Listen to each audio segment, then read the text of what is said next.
Nous sommes de retour sur le plateau de TV Finance, votre émission quotidienne qui s'attache à comprendre l'actualité et vous la proposer de façon la plus objective possible pour que vous puissiez adapter vos stratégies d'investissement au trading, comprendre le monde dans lequel on vit et pour ce faire, eh bien, on s'appuie sur un réseau d'experts, de professionnels dont fait partie Bernard Prats d'Esclos et avec lequel eh bien, on va analyser trois valeurs. Bonjour Bernard.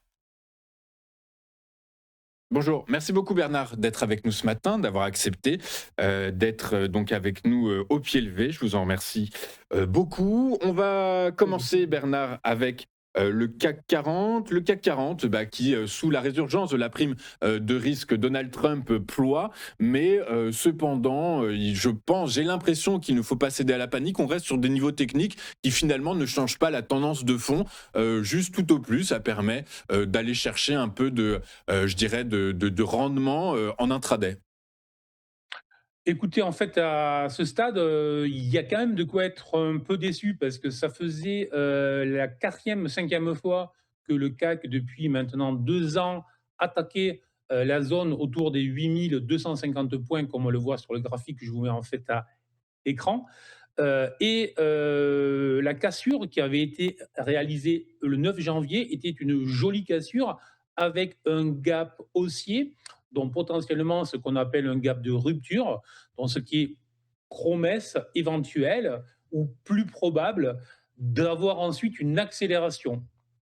Et là, en fait, malheureusement, pour la 5e fois, donc, hein, et malgré le fait qu'on ait établi un certain nombre de records au-dessus des anciens, ben, il y a eu ce retour, et ce retour se fait hier avec un gap baissier. Donc, on a un gap haussier qui casse une résistance. On a 5 6 bougies de latéralisation qui peuvent être en fait assimilées à des bougies à des journées de distribution, et derrière, ça casse, ça break avec un gap baissier.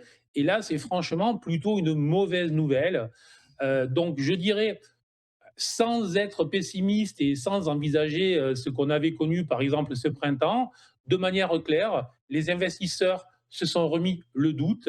Et alors que le CAC était très clairement en retard par rapport à tous les autres indices, et qu'il avait là la chance justement de performer, ben, avec ce qui se passe aux États-Unis et avec ce qui se passe sur les droits de douane qui tapent principalement le luxe chez nous, qui est un des gros moteurs de l'indice, ben, en fait, on est en train de redescendre fortement. Et là, justement, ce matin, puisqu'on le voit en direct, c'est très intéressant, on est en train de casser.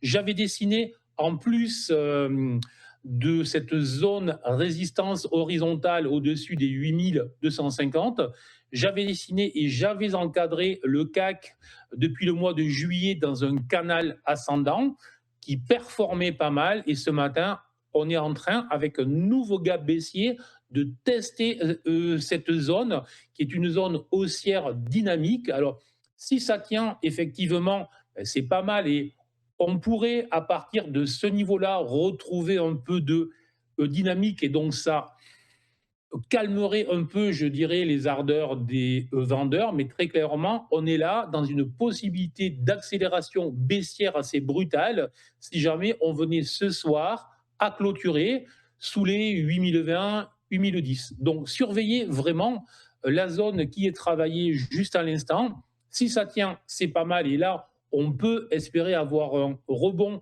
pour essayer de venir refermer cette semaine ou la semaine prochaine le gap aux environs des 8230, 8235. Mais sinon, j'insiste bien, sans être pessimiste total, je le suis jamais avec ce métier. Très clairement, on voit bien qu'on est en train de jouer un remake de ce qu'on a connu ce printemps, et dans une configuration géopolitique qui n'est plus en fait économique. Donc, comment est-ce qu'on sort de cette situation? Effectivement, on peut se poser un certain nombre de sérieuses questions.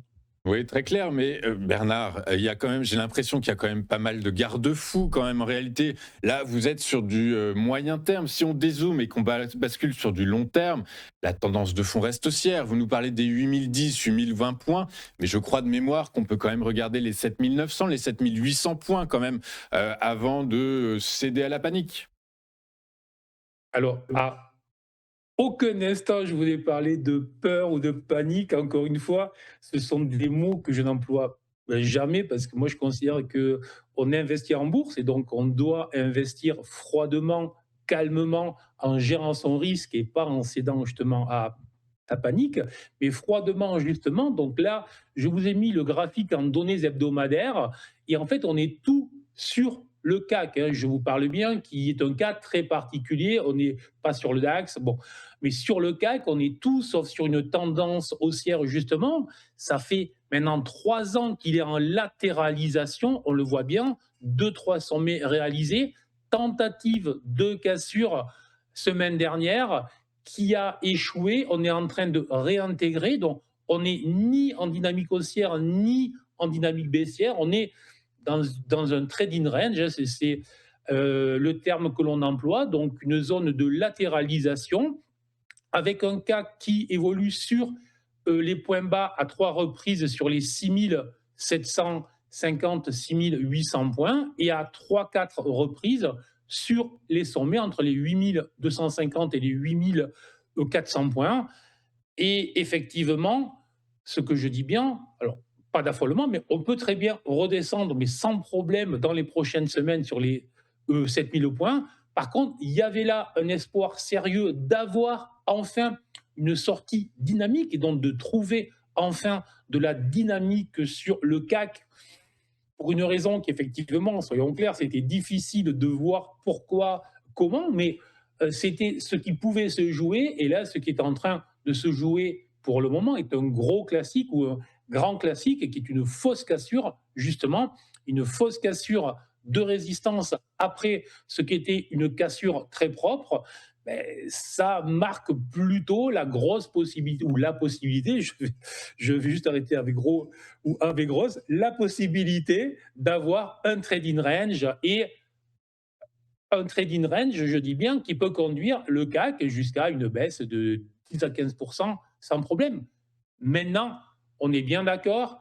euh, Si ce matin, enfin là, il a retweeté le président des États-Unis en expliquant que si le président français ne rejoignait pas son club qui veut faire concurrence à l'ONU, il allait mettre des droits de douane sur le champagne et les alcools à 200%. Bon, mais il peut aussi se réveiller en fait un matin en expliquant que les Européens sont gentils, que finalement, enfin bref, voilà. Donc, on est bien évidemment à la merci de la parole et qui est une parole performative, en l'occurrence sur les marchés.